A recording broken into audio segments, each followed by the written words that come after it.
Assalamualaikum warahmatullahi wabarakatuh. Halo teman-teman semua, selamat datang di Bispot Birahma Spotify. Spot ternyaman untuk kamu dengerin podcast trendy.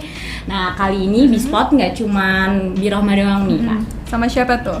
Kali ini Bispot bakal collab sama podcast FSPI. Oke. Nah, sebelum kita mulai, kita kenalan dulu nggak sih, Kak? Iya dong, masa kita udah panjang-panjang ngomong gitu ya, terus nggak kenal gitu kan? Iya, nah sebelumnya kenalan dari aku kali ya, Kak? Boleh. Ya, jadi nama aku Fatia Azahra dari FSPI Visip. Kalau aku, Aindia Auliana Rizky dari FKIP Unila. Oke. Nah, sebenarnya kita kali ini mau ngomongin apa sih, Kak? Mau ngomongin apa enaknya ya? Tentang apa nih? Jadi kali ini kita bakal ngomongin aku, kamu, dan amanah. Wow, agak berat ya. Berat. Karena banyak banget udah ngomongin aku, kamu sama amanah. Amanah. Oke. Ya, nah sebelumnya aku mau tanya dulu nih ke Kak Ain. Nah, Kak Ain sekarang kesibukannya apa sih? Kesibukanku sekarang ya seperti mahasiswa pada umumnya ya, kuliah gitu. Terus apa lagi ya? Organisasi gitu. Ya gitu itu aja sih. Organisasi apa aja sih, Kak, yang Kakak ikutin? Organisasinya nggak banyak, cuman 1, 2. Banyak ya, Cuman kalau sekarang ya, Iya. kalau sekarang sih cuman 1 sih. Ya 1 aja sih. Apa? Birahma aja. Kalau dari zaman Kakak maba nih, apa aja? Dari zaman maba, kalau dulu maba aku cuman ikut 2. Aku nggak ikut hima dulu pas maba. Kamu ikut nggak? Enggak. Karena bayanganku kalau ikut hima tuh kayaknya sibuk gitu ya. Iya. Jadi aku dulu pas maba cuma ikut 2. Apa Pertama aja tuh, apa? Kak? FPPI. FPPI. Iyalah, sama kayak FSPI gitu kan. Iya, FPPI. Tapi di FKIP-nya. Terus yang kedua aku ikutnya Birahma. Dan cuma 2 itu aja. Oh, sama satu lagi deh. Apa tuh, Kak? Banyak banget ya Allah. Enggak, karena ini satu ini wajib. Oh. Jadi kan kalau di FKIP itu ada 3 ya tingkatannya. Pertama di prodi, terus di jurusan, sama di fakultas gitu. Dan di prodi itu kita hampir semua organisasi prodi itu wajib. Nah di prodiku tuh wajib, jadi aku ikut yang di prodi juga. Berarti 3 dari maba. Banyak banget ya, Kak. Iya, tapi itu aja sih nyampe sekarang. Masya Allah. Gak nambah-nambah. Nah, selama Kakak ngejalanin ini nih, organisasi dan lain-lain, menurut Kakak pernah nggak dapet amanah? Dapat amanah, pernah. Waktu itu aku dapat amanah dari semester 2. Semester 2? Iya, semester 2. Sekali, masih kecil udah megang amanah. Iya, waktu itu semester 2 yang masih kayak aku bingung banget lah mau ngapain, kok tiba-tiba dapat amanah gitu ya. Iya nggak sih? Kamu bayangin ya, masih maba di semester 2 terus tuh dikasih amanah, dan waktu itu amanah pertama aku apa? Langsung masuk di Presti. Aku waktu itu langsung diamanahin jadi Wabendum, wakil bendahara Wabendum, prodi. Itu kayak pegang duit. Iya, sebenarnya kalau dulu waktu sebelum kuliah itu kan udah pernah ya dapat amanah di bagian bendahara gitu kan. Jadi pikirku ya oke lah ya, gampang. Tapi pas ngejalanin ternyata beda ya. Beda. Kita pegang organisasi di kuliahan sama waktu di sekolah gitu. Itu dulu pas awal dapat amanah ya waktu semester 2. Terus itu kan 1 tahun kan. Kalau kita megang amanah itu kan 1 periode 1 tahun. Terus di setahun ke depan, berarti semester berapa tuh? Semester 4 ya. Di semester 4 itu dapat amanahnya waktu itu langsung double. Double 1 tahun megang 2. Iya, megang double. Yang pertama Bendum, jadi di prodi naik. Jadi Bendum. ya. Dari Bendum naik ke Bendum. Terus sama di fakultas itu di FPPI. Iya. Waktu itu dapat amanahnya di Sekbid Kaderisasi. Ya lumayan ya, itu dengan pertimbangan yang berat waktu itu. Terus tapi alhamdulillah ternyata selesai juga tanpa perlu reshuffle. Tanpa reshuffle. Iya, alhamdulillah. Dan selama Kakak megang amanah nih, kira-kira menurut Kakak apa sih amanah itu sendiri? Amanah, kalau aku simpel aja sih, amanah itu berarti tanggung jawab. Jadi kalau misalnya kita udah dikasih amanah, berarti kita harus bertanggung jawab. Kita aja sih simpelnya.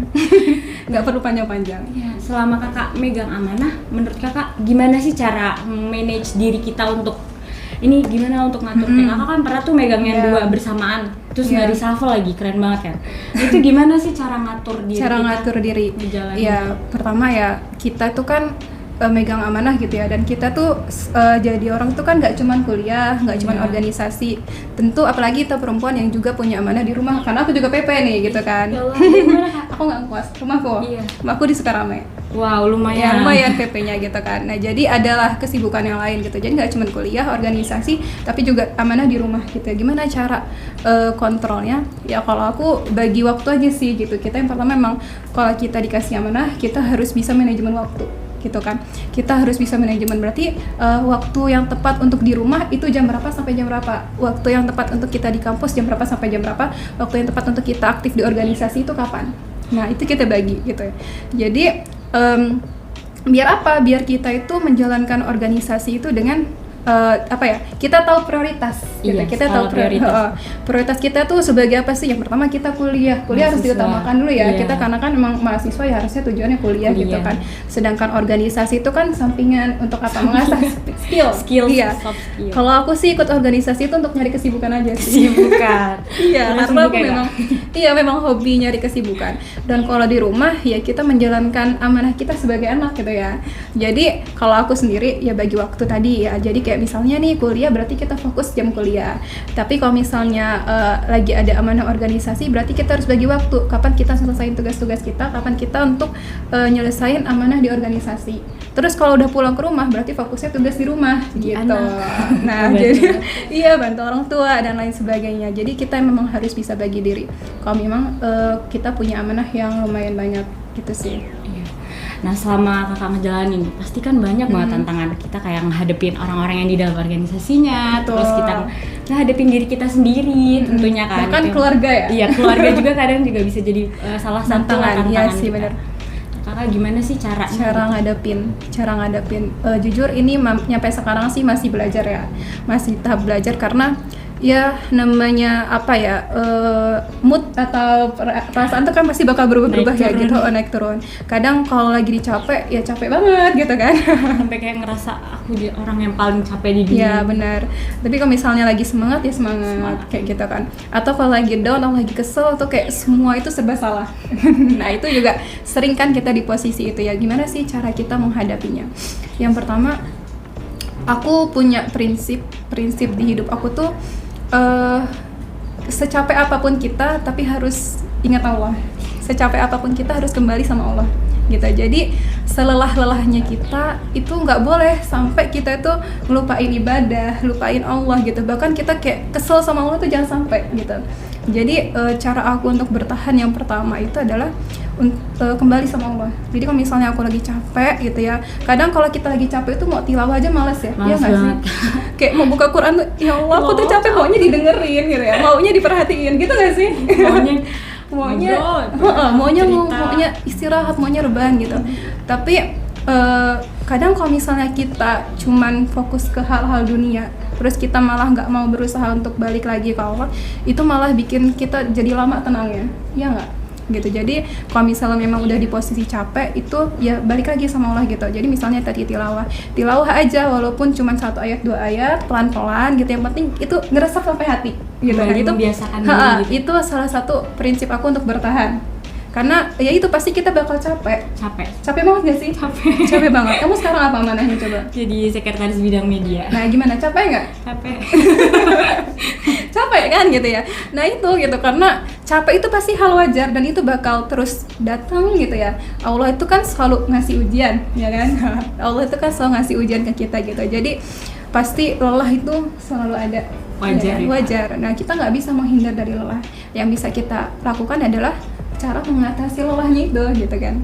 Nah itu yang pertama. Terus yang kedua, kadang itu kan kalau tadi ya kita menghadapi itu ya. Terus yang kedua, kadang itu kalau di organisasi itu kan kita suka menghadapi teman-teman yang dengan karakter yang berbeda-beda. Betul. Bener banget gak? Dulu waktu aku di kaderisasi itu aku baru pertama kali loh waktu itu dapat amanah di kaderisasi. Sebelumnya aku nggak pernah tuh jadi anggota kaderisasi. Masih Jadi ngurusin banyak orang. iya, jadi aku nggak ngerti aku harus ngapain ya di kaderisasi. Terus akhirnya belajar lah. Oh ternyata kaderisasi tuh harus apa? Merangkul. Bener banget. Harus merangkul banyak orang. Padahal aku introvert. Percaya nggak? Percaya nggak? Introvert. Ya karena aku juga kadang kalau misalnya udah udah ketemu banyak orang gitu ya, udah hahaha capek, bener capek banget. Nyampe rumah tuh kayak energinya tuh habis gitu. Nah itu istirahat. Nah itu kadang kita juga butuh itu ya, reward untuk diri kita, jadi istirahat itu. Nah terus pas waktu jadi lanjut ya tadi pas kaderisasi itu kan kita harus menghadapi banyak orang, harus ngerangkul, dan kita harus memahami karakter dari setiap orang gitu kan. Tentu setiap orang itu punya karakter yang berbeda-beda, jadi kita pun harus menghadapi mereka dengan cara yang berbeda-beda, ya kan? Ada yang dia orangnya rajin, ada orang yang males, ada yang dichatin dia senang jawab, ada yang kalau dichatin nggak pernah jawab gitu ya. Atau misal di kepanitiaan awalnya jadi semangat, terus tiba-tiba hilang. Sering banget ya sih? Kau pernah nggak? Langsung. Apa kamu pernah gitu? Enggak. Enggak ya? Semoga enggak ya? Enggak, amin. Itu kasihan sih itunya, apa namanya, ketuanya ya? Ketuanya mikirin yang ini kamu. Iya gitu kan, jadi kita menghadapi teman-teman yang kayak gitu sih, suka hilang-hilang tuh, jadi kayak kita ngerasa kerja sendiri. Itu gitu. sering banget sih Kak, kalau yang ngerasa kerja sendiri. Nah itu, kita sering ngerasa kerja sendiri gitu kan, jadi ya emang kita harus banyak belajar untuk memahami itu gitu kan, dan kita menghadapinya dengan apa satu sih kalau kataku mah, apa dengan apa coba kira-kira? Apa suka? Dengan apa ya, perasaan yang ikhlas. Nah itu, kalau waktu itu aku pernah nyimak juga ya, jadi cara kita menghadapi hal-hal kayak gitu, yang pertama kita harus mengikhlaskan diri kita, kayak menyerahkan sepenuhnya diri kita gitu ya. Karena sesungguhnya kan apa, innallaha ma'ana ya kan? Iya nggak, apa artinya? Lupa. Kayak yang artinya itu apa? Allah itu selalu bersama kita. Jadi kadang nih kalau di organisasi kita suka jalan sendiri, ya nggak? Kayak kenapa sih orang-orang tuh kok nggak pernah hadir gitu kan? Kenapa sih orang-orang kok kayak nggak pernah bantuin kita? Jadi apa-apa kita sendiri, sering ngerasa sering itu kan? banget kan? Gitu. Tapi padahal sesungguhnya kita tuh nggak sendiri. Padahal ada Allah. Nah benar banget gitu. Selalu ada Allah dalam setiap perjalanan hidup kita. Itu kan selalu ada Allah gitu ya. Itulah gitu, jadi kadang kita nih sering lupa gitu kan, kita selalu egois, kita kayak anggap Allah aku jalan sendiri, mau gitu, nggak ada yang bantuin, nggak ada yang apa, padahal di balik itu Allah selalu bersama kita, Allah yang selalu menguatkan kita untuk berjalan gitu kan. Jadi ketika kita menghadapi teman-teman yang mungkin suka hilang-hilangan, atau adik-adik kita nggak pernah hadir atau apa, itu tetap kita usahakan, kita dekati, kita ajak gitu kan.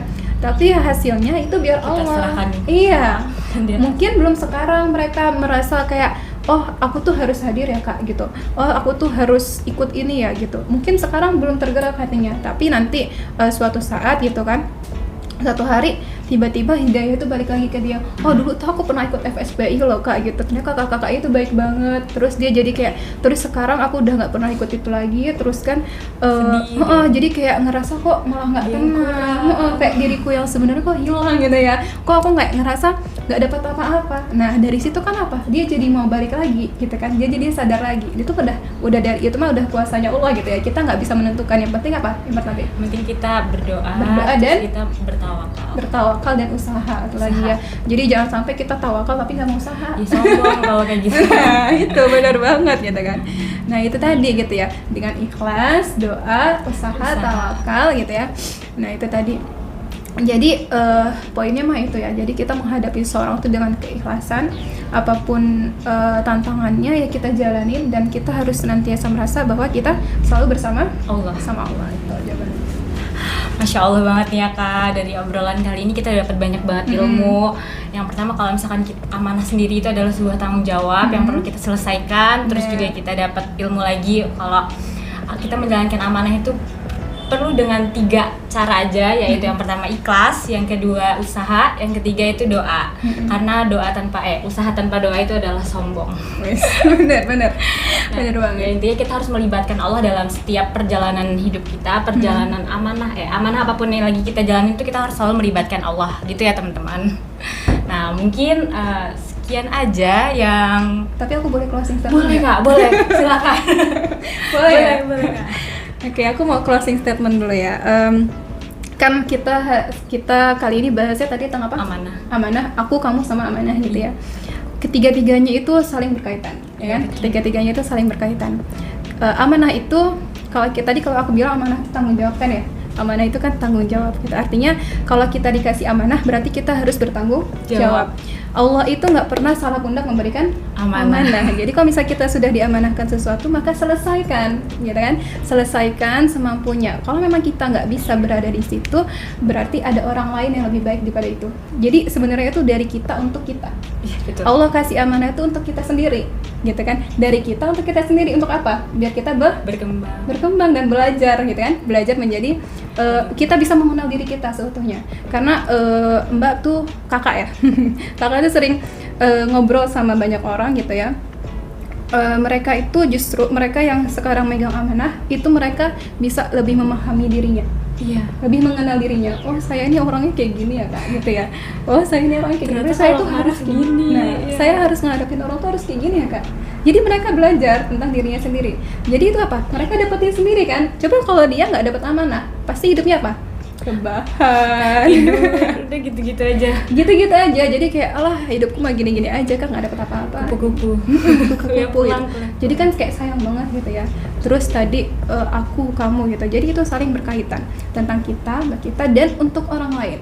Plusnya, nilai plusnya kalau kita berhasil megang amanah gitu ya, kita bisa merangkul orang lain, kita bisa menebar kebermanfaat untuk orang lain. Karena kalau kakak pribadi itu punya apa ya, impian amalan jariah itu luar biasa ya, akan mengalir terus. Nah, salah satu cara biar amalan jariah kita itu dinilai Allah tadi, kita bermanfaat untuk banyak orang. Jadi closing statementnya itulah, jadilah bermanfaat bagi banyak orang. Jadilah orang yang bermanfaat bagi banyak orang. Nah, itu tadi. Insya Allah banget ya kak, makasih banyak udah ngasih closing statement yang lain. Nambahkan yang tadi aku udah sampein. Nah, mungkin teman-teman itu aja yang kita bahas hari ini. Podcastnya gini aja. Sampai jumpa di spot selanjutnya. Kita akhiri. Wassalamualaikum warahmatullahi wabarakatuh. Dadah.